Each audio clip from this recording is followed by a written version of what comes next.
Welcome in into BKL Nightly. It is Monday, December the 22nd, the day after the Bills handle the Browns, barely, 23-20 to the final. Thad Brown, Rachel Liebert along with you today. We're going to dive into Bills and Browns, some of the fallout from that. The coaches, the coordinators, as always, talk to the media. Lots to say about which receivers played, some of the guys who played well, Greg Rousseau, James Cook.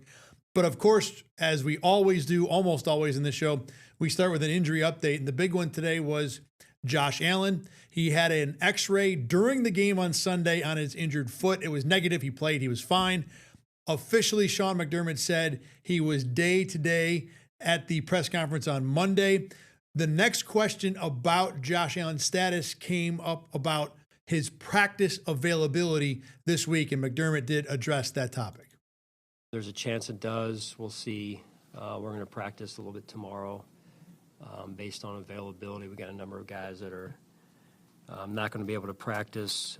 We'll see how Josh shows up tomorrow and how he's feeling. Josh Allen's going to do everything he can to get his body ready to go.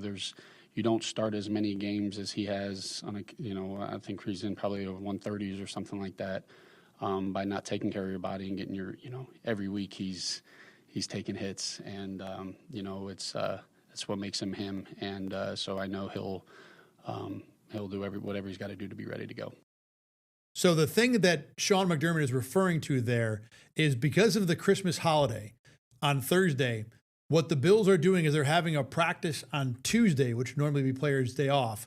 They'll give the players either Wednesday or probably Thursday, Christmas day off. Media are only going to be available to be at the facility on Tuesday. We will not be there for Christmas Eve or Christmas Day. But the point is, the practice week begins a day earlier this week. So therefore, Josh Allen and everybody else who's got to recover from stuff has less time to make it to a practice. So I guess it wouldn't be out of the realm if Allen is not available for this practice on Tuesday. But Rachel, I kind of think, and to Joe Brady's point, if Josh Allen is day-to-day and they're talking about, yeah, he might practice, he's playing on Sunday. There's no way this guy doesn't play. I don't think there's any way he doesn't play. Even further, I don't think there's any way he's going to completely miss a practice. I mean, he might be limited in practice, but I don't think he's going to sit out. I mean, unless they're really telling him you need to sit out. But I mean, it doesn't seem like the extent of the injury is that severe that, I don't know, he'll miss practice. But he does seem like he'll be fine. And I don't know, it's Josh Allen, like Joe Brady said. He's going to tough it out and fight through whatever. I agree with you. I think he's not only going to make the game, he's going to make the practices. Because it is important for the starting quarterback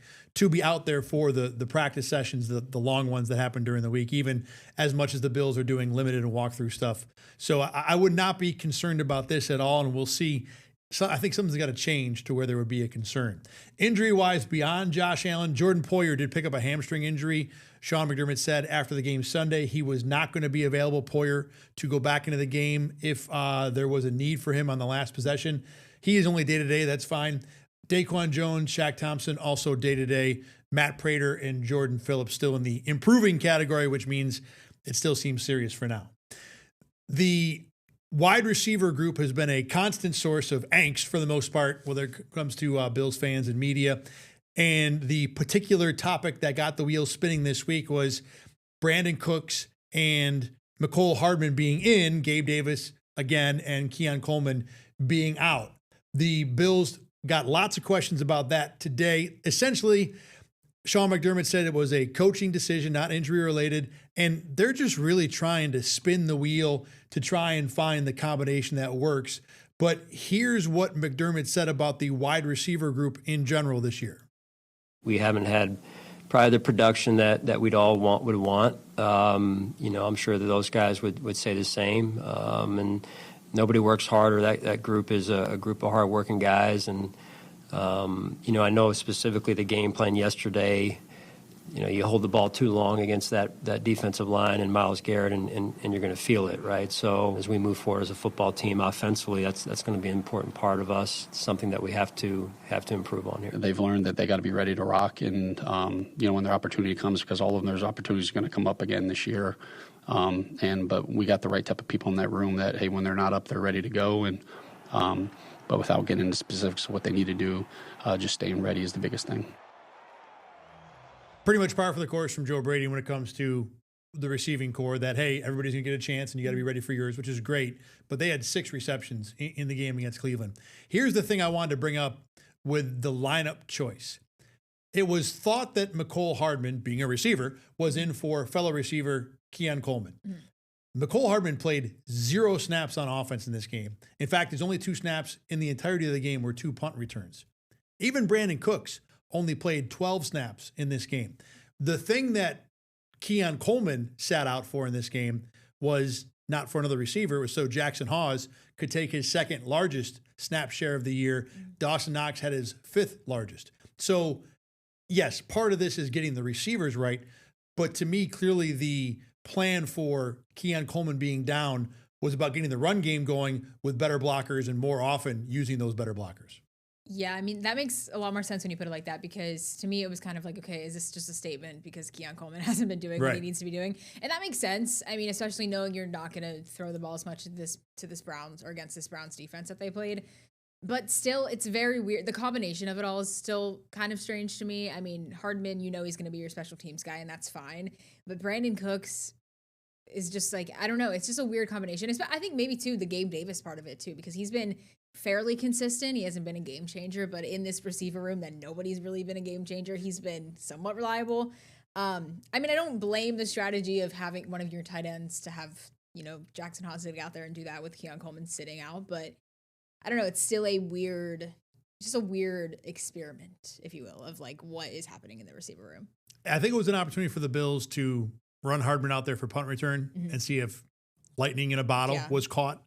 I don't anticipate this being something the Bills go back to again, depending on the matchup. Yeah. The Eagles aren't a great run defense in general. I was looking at their numbers a little bit today. So maybe if you wanted to try and attack them that way, you could. The thing is, the Bills do throw the ball okay out of 12 and 13 personnel, multiple tight ends. Jackson Hawes, stunningly, I mean, the guy's been a find in the 5th round. He's a great blocker, but he is a competent receiver. So compared to the receivers they have, Jackson Hawes is not any worse. Yeah, which receiver is Jackson Hawes clearly worse than on this Bills team? I mean, let's think about it. Brandon Cooks, no.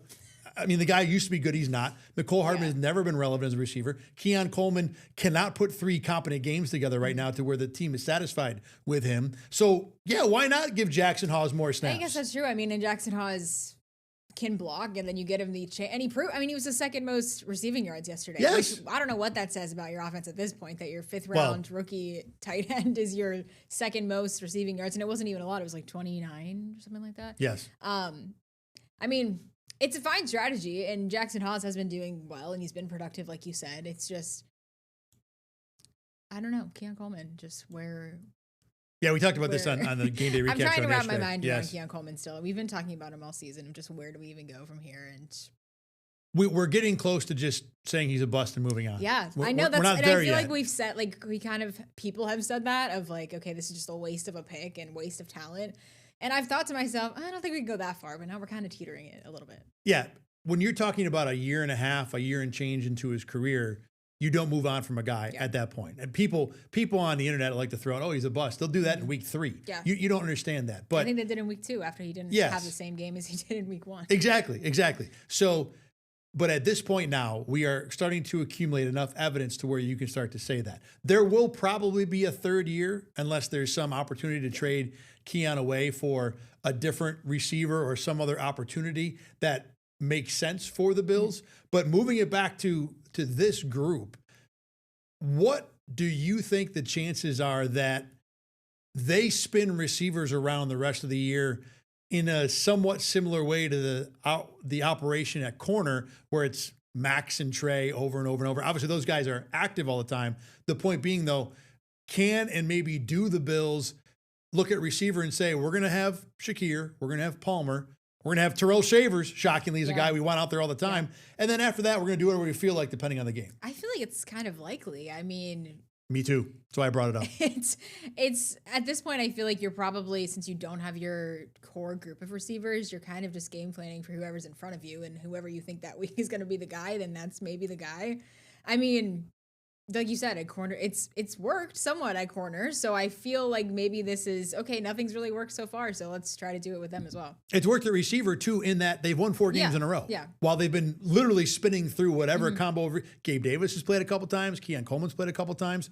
Cooks has been out there. I think they really like Cooks. The way Joe Brady talked about Cooks today in terms of his contributions off the field as a leader, as an example, I think that guy's going to get a uniform a lot of weeks, even if you saw he had an opportunity to make the catch on Sunday against the Browns. So I think we've kind of talked ourselves into it. They're just going to do it, whatever works. And I think they have to at this point. I mean, you just got to keep seeing what works. I don't even know if have to is the right answer. I think we're both saying the same thing, but to me, I don't think there's another choice. Or there is no good choice. There's no group that is demanded to be in there. Yeah, I think they just have to keep trying things, and maybe eventually something will work. But maybe I feel like they've kind of exhausted all of their rotations at this point as well. So, speaking of trying things, the Bills did a good job trying a bunch of things against Mr. Myles Garrett over the weekend. He had only the 1 half sack and 1 tackle in the game. They really did a nice job. I was going through the film today.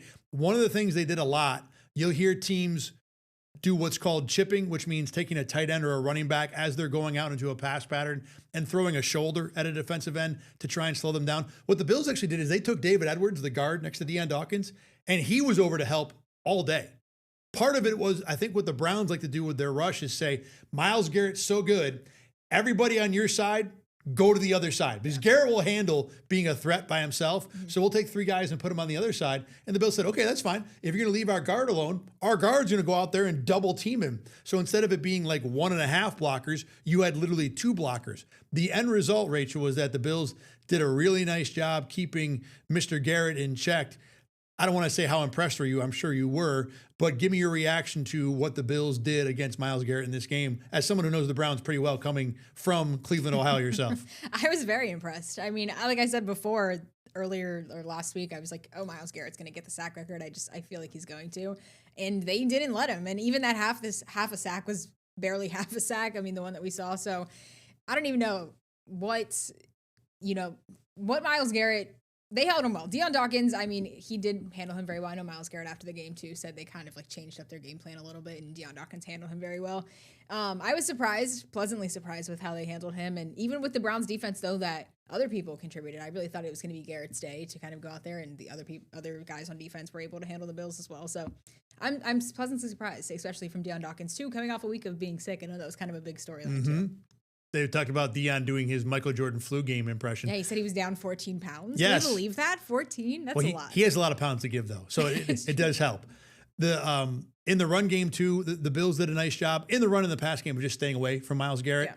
They had 29 rushes. I went back and watched those today. There were only 7 times in the game where Josh Allen even turned to Garrett's side to hand the ball off. And most of those were the run where it's the inside zone run where James Cook will start to the left and cut to the right. Yeah. So almost everything they did in the run game was as far from 95 as possible. Yeah.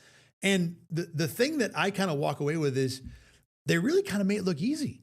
They did. I think that's the other thing too, is why I was like pleasant, like kind of not shocked. I think shocked is a strong word, but just they did make it look easy. Like they didn't make Myles Garrett didn't look like the elite edge rusher that Myles Garrett always looks like. And yes, Josh Allen, attempted 19 passes, and it's significantly less than he normally does. But still, I mean, they made Myles Garrett just look like he doesn't have 21.5 sacks on the season. He's had other big sack games recently. Yeah. It's not rocket science what they did. So give Joe Brady and this offense credit. The blocking was good, too. I thought Deion and David Edwards had a good game, in addition to just being 2 guys on one there. So the Bills won the battle of Myles Garrett, even if he got his half sack. It's almost like he's having such a good season. Nature demanded some sack being given to him, and that's how he got the half. Everybody kind of won, to be honest, in this game. Yeah, they did. The other part of it, too, is the run defense for the Browns was so bad and has been so bad. The Bills were able to not throw and stay away from Garrett's wheelhouse. On the other side of the ball, the edge for the Bills, Greg Rousseau, had a Myles Garrett-like game, 2.5 sacks, forced in intentional grounding. And this has not been a regular thing for Greg Rousseau this year. He came into this game with only 4 sacks altogether. One of those sacks last week, Rachel, was escorting Drake May out of bounds on a scramble. It was like the worst sack ever, but it still counts as a sack. Counts. Exactly. So the question for defensive coordinator Bobby Babbitt today was, this Rousseau guy that was so great against the Browns, how do you get him to play like that all the time? It's needed, and, you just sometimes those things are the lighter fluid on a bonfire per se, and we need to continue to see Greg make that impact in games, and talked to him today and said, hey, there's no reason you can't do that every week.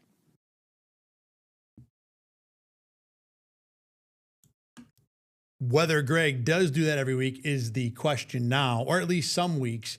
Obviously, it's a good development. It's a game that was 100% needed. I don't know if it changes the overall view of Greg Rousseau's season. If he does this one time in the playoffs, I think we look at him as, okay, this has worked out, because obviously this is a guy who just signed a big contract, and when you put that many zeros on the back end of your paycheck, you're also going to get plenty of scrutiny. And he's received some of that this year. I've said all year long that I thought he's been better than the sack numbers would have indicated. He has not been as good as he was last year or what the contract would have indicated. Anything different for you about Greg Rousseau coming out of this game where, yeah, it was the Browns and Cam Robinson is an awful offensive tackle, but it was still a performance the Bills desperately needed to win a game by 3. I mean, I would say for me, Greg Rousseau was the difference maker in this game, at least in the end of the game. I mean, he came up big on that 4th and 2 with the Browns going for it. And like you said, he hasn't had the greatest season, but he showed up when he needed to, and I think that's a positive of what he can do. And we know what Greg Rousseau can do. He did it last year, and he has that big contract because he can do those things. But I do feel better about where he is just because of this game. Yes, it's against the Cleveland Browns, and yes, there's better teams that he's going to be lining up against. But I do feel better that this is a game where, okay, we see what he's capable of, and we're kind of in the end of the season and into that postseason push where I do feel like we can see this again from him. The one thing that I always think about with Greg Rousseau, and I've said this a bunch of times over the years, is that I've been impressed with the fact that he has always gotten better. Year 1 to year 2, 2 to 3, 3 to 4. That has not happened this year. And I don't even know if that's a failing on his part. I think some of it might be when you get to a pretty good level, which is where he was last year, the better you get, the harder it is to improve. You have less that you can work on. For example, Josh Allen, he was an MVP last year. How is he going to be better than that this year? You just can't. Now, Greg Rousseau is not an MVP or Defensive Player of the Year or even a Pro Bowler, but he may have gotten to the point where he can get all that he can out of his God-given talent, out of his physical ability. And improving upon that, or even staying at that level, he may discover is harder than even getting there. I'm getting kind of deep with the thought here, but as someone who has really been interested, I've talked to Greg a lot. I think that anyone who wonders about him taking the money and starting to slack off, I would say that is not true. Yeah, no. But he was a 30th overall pick for a reason. He's a good player, but he's not in that elite caliber of pass rusher. And we may have seen what the ceiling is for Rousseau, and I think he may have some struggles at least keeping at that very, very high level. Yeah. Give him credit for getting there, but staying there is a whole different thing.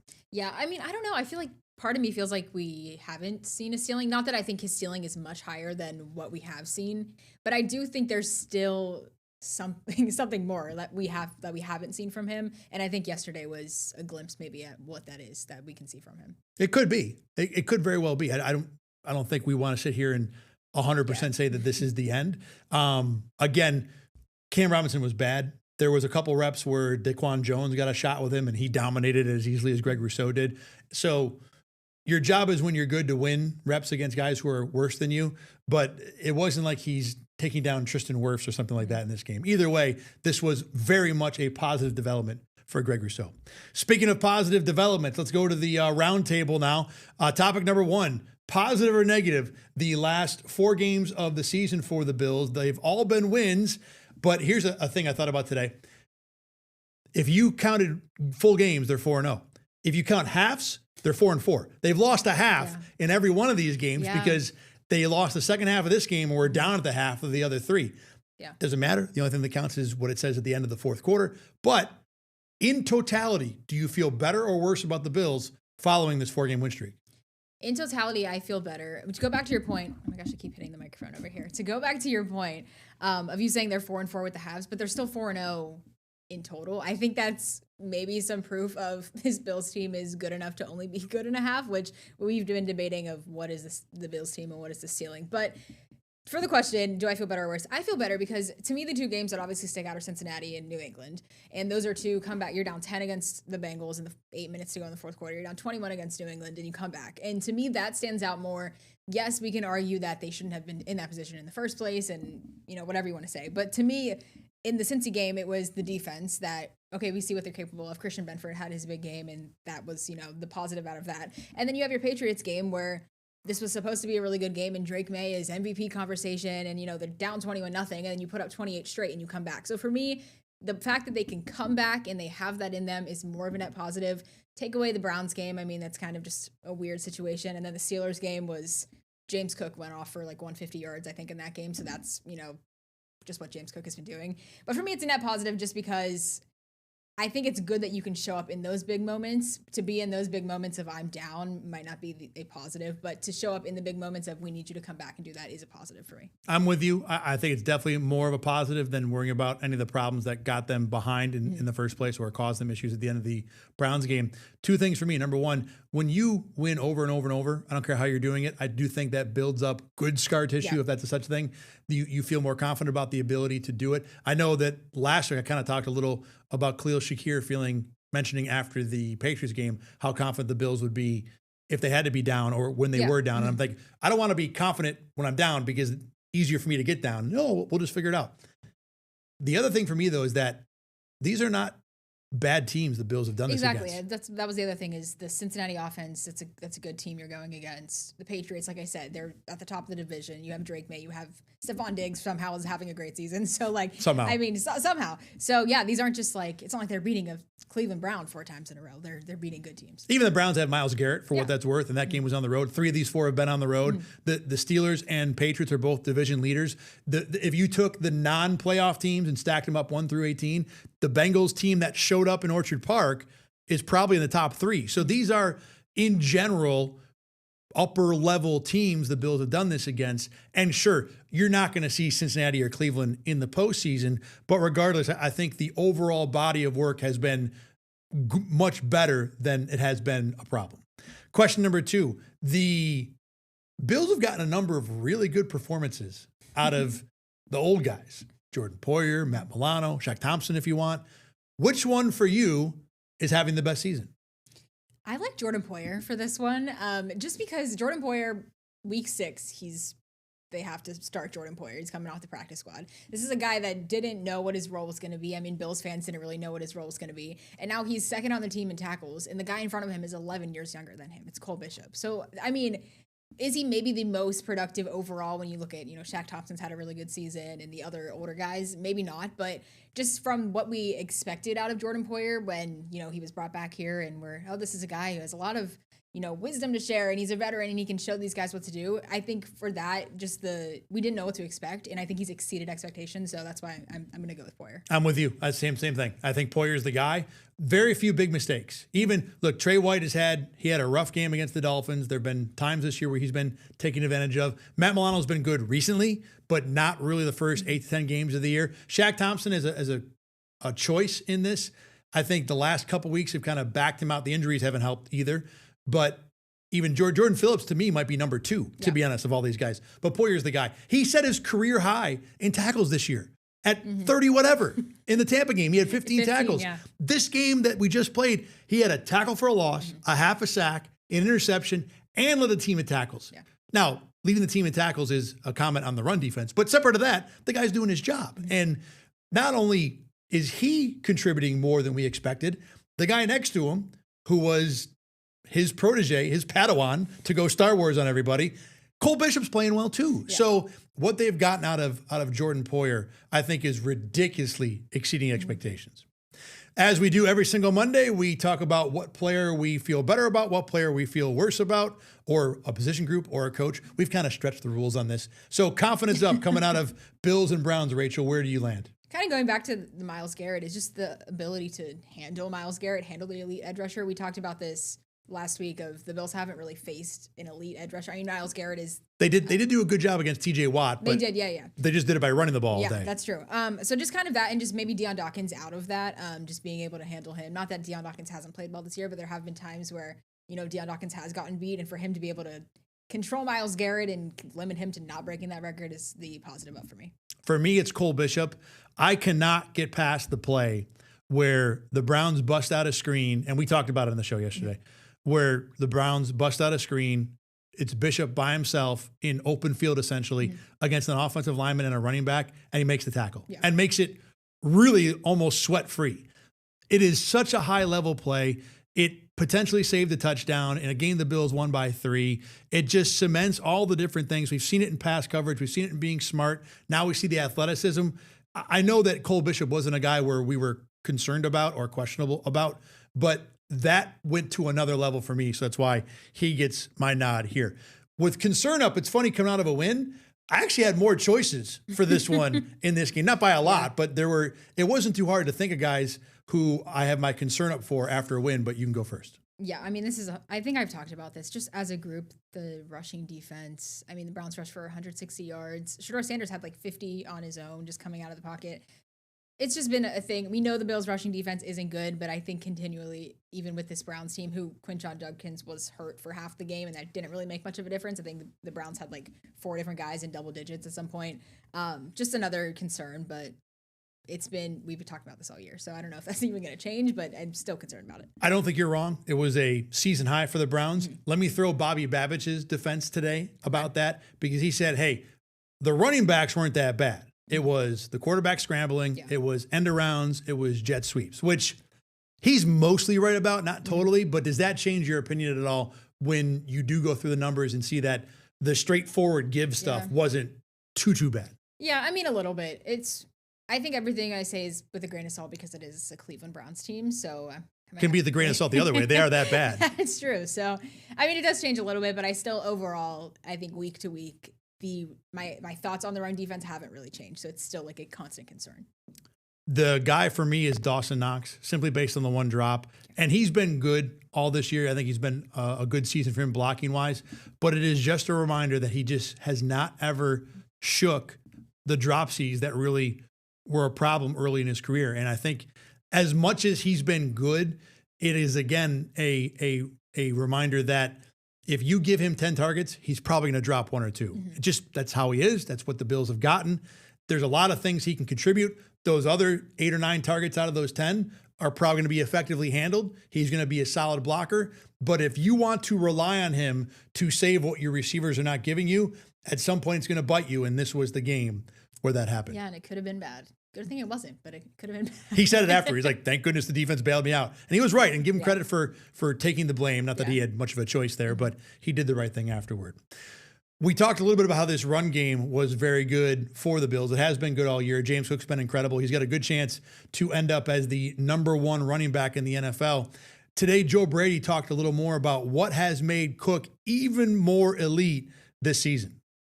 He's so powerful when he runs, and he doesn't get the credit for the way that he runs because of the size, right? We say, hey, you're a powerful running back if you're 5'10", 225, and you're a speed running back if you're 200 pounds. But when you see him hit the hole in some of those duos, I mean, he packs a punch, and he has such a great understanding of the run schemes and what we're asking him to do now.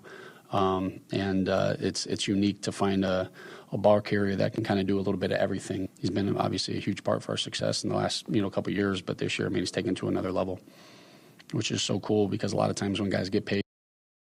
This Bills offense, I don't think is what it is without James Cook at this point in the season. I mean, he's leading the NFL in rushing yards. Has 100 plus. I think the Bills are 8-1 when he has 100 plus rushing yards, or 3-3 when he doesn't. Whether or not there's obviously other factors in those 3 losses, but I mean, he's just so much of this Bills offense that all the praise that he's getting, all the contract that he waited out to get, I think is worthwhile. It's a good stat. And I know sometimes you get more rushing yards when you're ahead because you can give the ball more often. But I think for the Bills, it tells you when the run game is working, that's when they win more often. That's when it's easier for them to win. Mm-hmm. So I think it's a really good stat. I kind of cut Joe Brady off there because we're running a little late on time. But he talked about how even after getting a contract, Cook hasn't changed. And that's the thing that's impressed me the most. We talked about Greg Rousseau having a new contract and not being able to get better afterward. And it's hard. It's hard. Cook has found a way. Cook has been better. He's been stronger. You saw all the different parts of his game on display against the Browns, and I've been very impressed with everything that the Bills have gotten from him this year. Also impressed with what we got from Rachel Liebert today. Thanks very much for watching here on BKL Nightly. Before we go, we have one more show tomorrow. It'll be the regular, normal Wednesday show where we get you ready for the next game. And then that's it for this week. It is Christmas season. This show is off Wednesday and Thursday. Thanks again for watching. We'll be back tomorrow night getting you ready for Bills and Eagles. See you then.